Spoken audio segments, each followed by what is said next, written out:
I want to talk about fail to succeed in NFT marketing, because obviously with NFTs, as it's getting more and more popularized, we're going to find specializations. So this is what I specialize in. And lovely to see familiar faces. Blockviews is actually one of my collectors, my very first Irish collector. So he has a very special place in my heart. And it's lovely to meet you for the first time. So, and before I begin, I know a few people before said not financial advice. It is really important to mention non-financial advice. I don't want anyone to like dump their life savings or anything and then have to blame me and hound me on Twitter, you know, in a week's time. So I have to admit that. It's not going to be one of those type of presentations. I want to just help you start in NFTs, whether you're starting your own project or working in a team, because I do see the future that everyone will be involved in NFTs, one form or another. So the first step is just educating yourself and looking out for signs and looking out for what to avoid. So let's talk about NFTs first, and how you fully understand NFTs. Obviously, I'm more comfortable behind my laptop, as you can see, so this is why I'm doing this. But before you're entering the space, make sure that you're because you have to self-educate yourself, it's really important to make sure that you're knowing when to self-educate yourself. Like you have to continuously self-educate yourself before even entering the NFT space. So you don't run into any compliance issues. So basically, let's start. So I took this from 2018, and obviously Fiat being the car company. But why do these cryptocurrency people hate us so much, leave us alone? Is this the first time for anyone seeing this? It is, yeah. So you're going to hear more and more about fiat. Fiat being money, what we know as today as like euros, basically. That's what fiat is, and they're just taking the piss.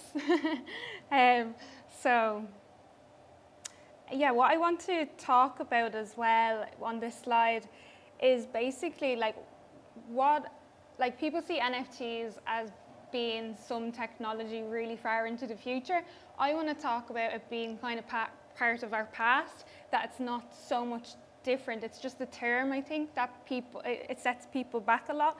So you don't really need to understand NFTs, but you need to understand like the use cases of what NFTs is used for.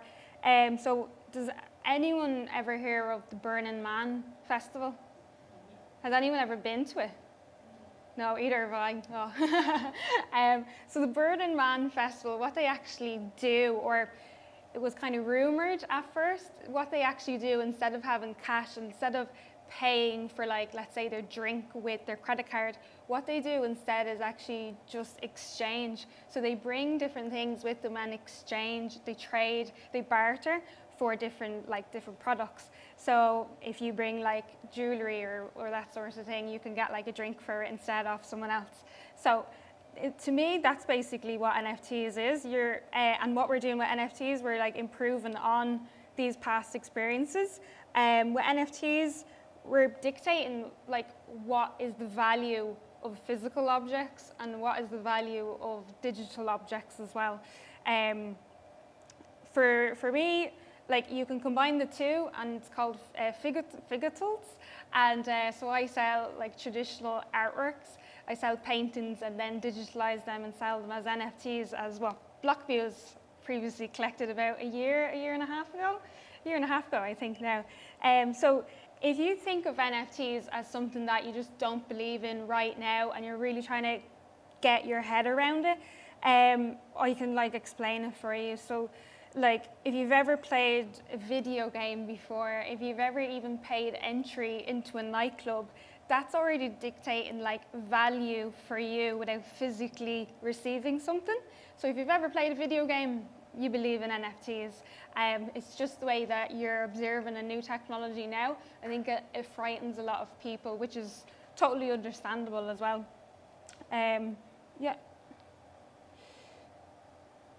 So does anyone know, let's have a guess and just shout out random numbers to me and I'll tell you who's the closest. The adoption rate in Ireland in regards to Ethereum, as in who would have who would have that cryptocurrency in their wallet, who actually has invested in Ethereum before. What would you think is the percentage of like the population in Ireland? Less than 1%. Less than 1%? 5? 5%. Pretty high rate among the younger age group though. Yeah. I can't call it. I'm glad you actually said that, because I never heard I never heard someone else believing in like the young generation that much, if you get me. Yeah. It's interesting what you said. The adoption rate is 2%. So 1%, yeah, you were closest. So you get a free drink now after this. Yeah, the actual crypto adoption rate in Ireland is 10%.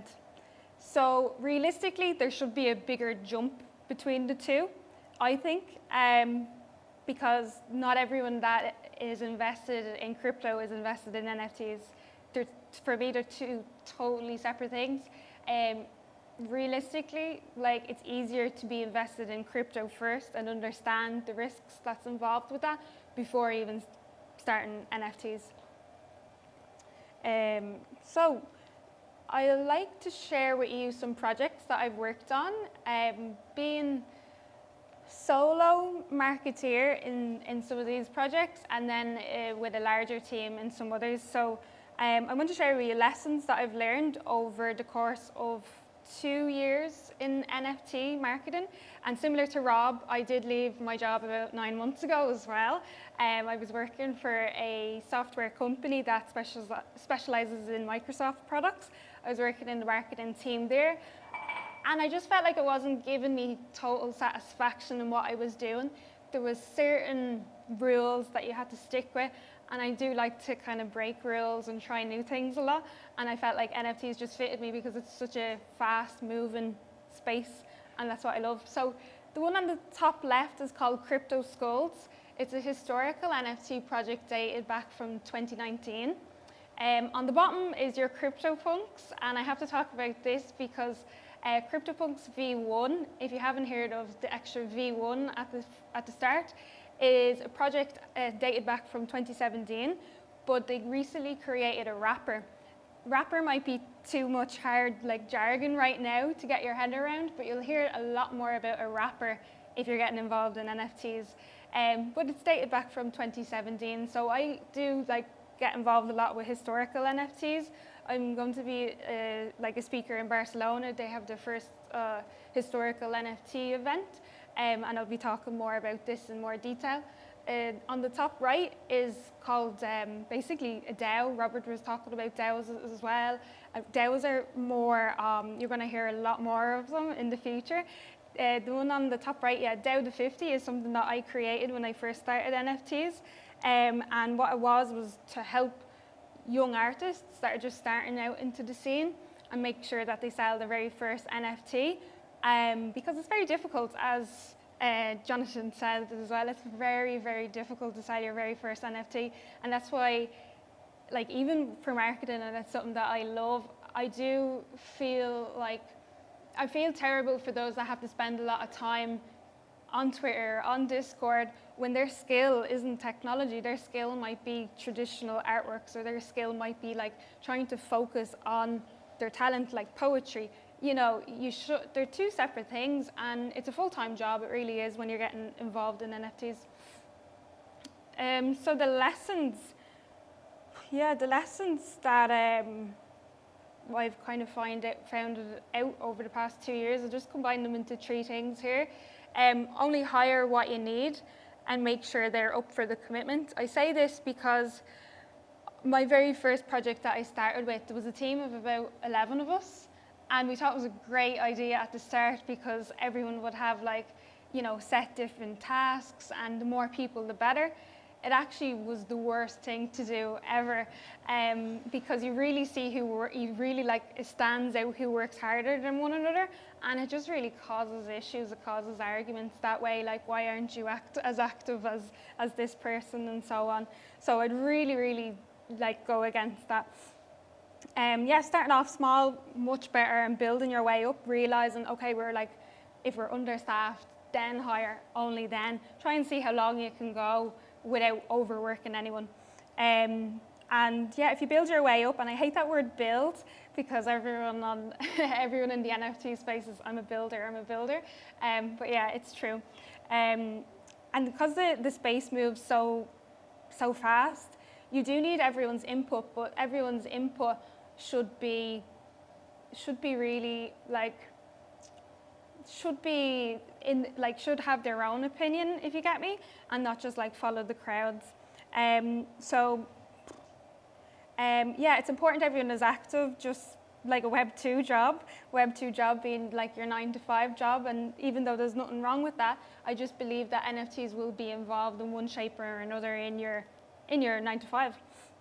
It can't really be treated as a side hustle, because there's so much commitment that's needed in NFTs. For me in marketing, I spend my entire day glued to Discord and Twitter, and you need to make sure that you do hire an amazing developer. Is there any developers in the room? Yeah, oh, it's a good few. Wow. Well, kudos to you, because you have the most important job, in my opinion. It's a very difficult job, and I think you don't get enough credit for what you have to do, especially in NFTs. Nobody else is going to understand how to resolve a bug, how to resolve smart contract flaws and deployment issues. The second one, don't be afraid to ask questions before starting. This is for the owner of the project, and then also people that are working in the project, the team. So I say, don't be afraid to ask questions before starting. Don't be afraid to hound people. I use that word a lot, hound. I'm from Dublin, so it probably doesn't, maybe it's not used here, but I say hound a lot. So so I'm an inquisitive person, so I would already ask a lot of questions, but this is definitely something that I would lack. And it's definitely something that a lot of people do lack in this new space, because you want to be 100% confident that you know the spec. So this is for team members more so. Sometimes we as creatives, we like to jump straight into an idea and get started straight away. That's definitely a flaw of mine as well. I don't really have that much patience. But yeah, even the good times, you need to make sure that you have the right people there to build hype. So don't be afraid to ask questions, because even though say you interview someone and you feel they're perfect for the job, maybe they don't have the relevant experience, or maybe a lot of people would even lie on their CVs. You have to kind of test it out as well by asking these sorts of questions, or if they need education, because everyone needs education in the NFT space. The third one, listen to as many influential people, and by that I don't mean influencers, I just mean people that you really admire, whether it be someone that's another co-founder in a similar business as you, or just anyone that you could really get your hands on, to be honest, to interview. I've interviewed some really big names in the industry before I started NFTs about 2 years ago, when I was really fairly new to NFTs, and it really stood by me. I really learned a lot from it, and it was probably the best decision I ever made, really. You get to learn what should I have done, and the better to have knowns. But I think that's me. If you want to connect with me, Irishnftgal is my handle. I also own the handle the handle IrishNFTDrunk. So there's a little extra information for you, but yeah, this is my main handle here. But yeah, if you want to catch any of my art sales, or if you want to catch any of the work that I'm recently doing, I'm all on there. I'll be also speaking at NFT London with a couple of other artists, and that's happening in November. So if anyone is going, reach out to me.